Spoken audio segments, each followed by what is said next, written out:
sesuatu, tidak mempunyai keupayaan, malah dipaksa dalam melakukan sesuatu perkara.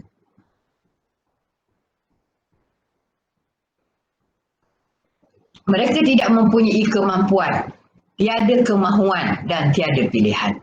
Ya, Allah menciptakan perbuatan manusia sama seperti yang diciptakan oleh Allah pada makhluk lain seperti pokok dan batu. Okay? Maknanya pada aliran Jabariyah, manusia ni tak ada kuasa apa-apa.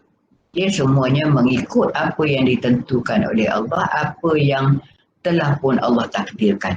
Okay? Dalil akal mereka yang menunjukkan Allah bersifat maha pencipta ini diambil daripada surah Al-Zumar ayat 62. Allah menciptakan segala sesuatu dan dia memelihara segala sesuatu. So apa gunanya pengutusan Rasul? Menurut aliran Jabariyah, dia kata pengutusan Rasul ni adalah mentakrirkan sesuatu yang diwahyukan oleh Allah. Okay, mereka mengakui pengutusan Rasul, tapi dia kata pengutusan Rasul itu pun adalah kehendak Allah. Manusia tak boleh buat apa-apa.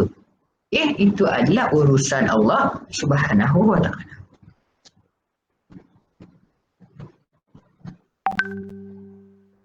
Aliran seterusnya ialah aliran Al-Asy'ariyah. Okay, aliran Ahli Sunnah wal Jamaah yang mengatakan manusia memerlukan Rasul kerana Rasul lah yang membawa kepada mereka keperluan dalam nilai, dalam penentuan taklif, cara, peraturan, ganjaran dan balasan berdasarkan kepatuhan dan penolakan terhadap risalah yang dibawa oleh Rasulullah SAW kepada mereka.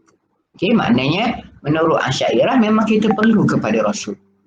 Sebab itulah Allah utuskan Rasul sebagai memenuhi bagaimana cara untuk kita beribadah kepadanya.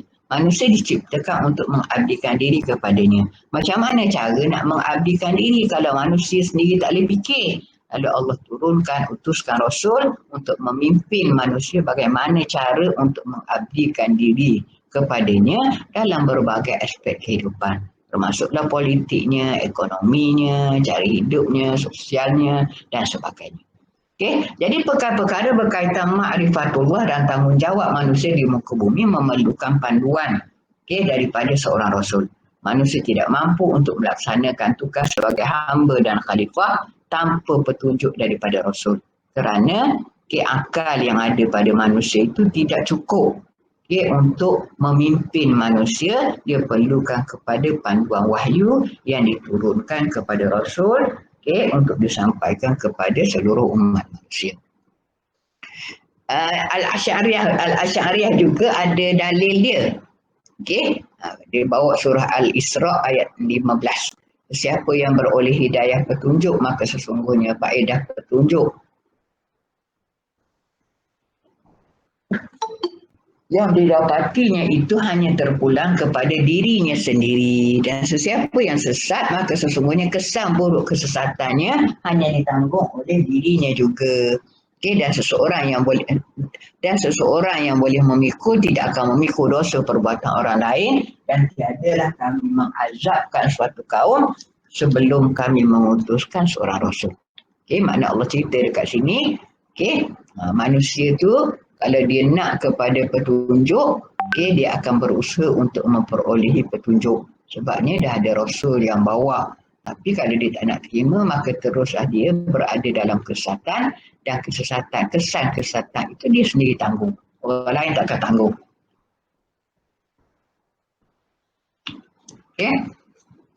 Jadi Al-Asy'ariyah mempunyai pegangan bahawa manusia memerlukan Rasul kerana beberapa perkara. Yang pertama, pengutusan Rasul adalah asas kepada manusia diberikan taklif. Sebab tu kalau seorang yang hidup di zaman yang tak ada Rasul, di mana ajaran Rasul yang terdahulu tu dah tak ada, dah jadi sesat semua-semua dah.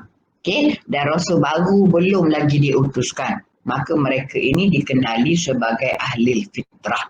Ahli fitrah ni mereka tidak akan ditaklifkan, maknanya mereka nanti jadi seperti kanak-kanak yang tidak ditaklifkan.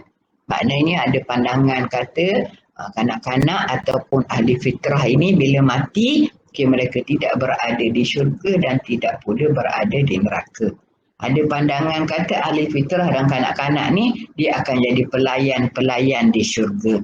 Okey, terpulanglah kepada Allah Subhanahu Wa Taala. Yang penting pengutusan Rasul itu adalah syarat untuk manusia ditakdirkan. Yang kedua, Rasul memberi maklumat dan tata cara pengukuran baik dan buruk terhadap suatu perbuatan manusia. Okey, makna Rasul menunjukkan ini jalannya yang baik, ini jalannya yang buruk.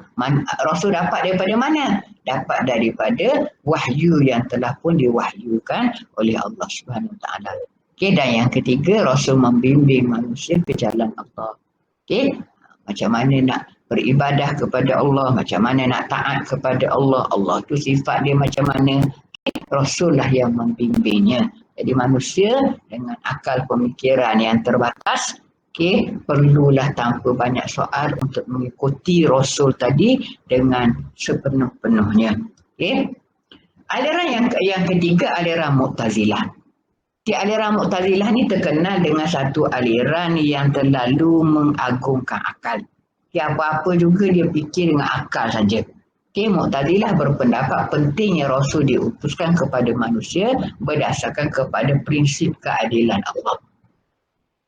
Keadilan Allah adalah Allah tidak menciptakan keburukan, tidak menghendaki keburukan dan tidak memilih keburukan. Allah tidak meninggalkan perkara yang dijadikan kewajipan baginya dan semua perbuatan Allah adalah baik. Maknanya itu sifat Allah menurut pandangan aliran Mu'tazilah. Allah takkan buat keburukan. Allah takkan menghendaki seorang tu buat keburukan. Allah tidak meninggalkan perkara yang dijadikan kewajipan baginya. Dan Allah tu sentiasa menghendaki kebaikan. Allah tidak melakukan sesuatu melainkan dengan tujuan baik dan untuk maslahah manusia. Bahawa Allah tidak membuat sesuatu melainkan kemaslahatan dan kebaikan untuk manusia, lalu Allah mengutuskan Rasul untuk memberi kebaikan kepada mereka berdasarkan kepada sifat adilnya Allah Subhanahu Wa Taala.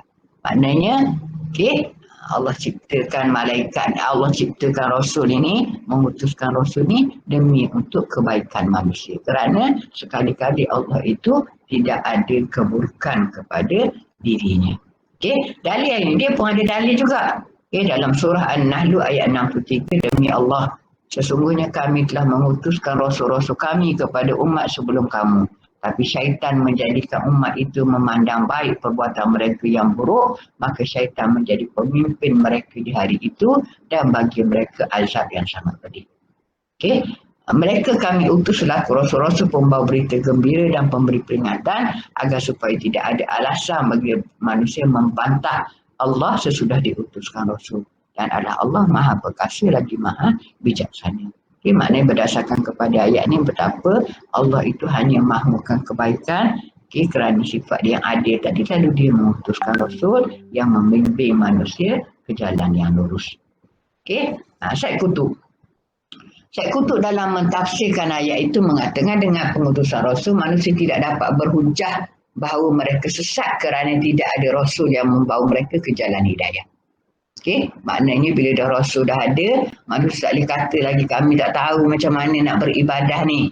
Kami tak tahu benda ni tak baik, kami tak tahu benda ni baik untuk kami.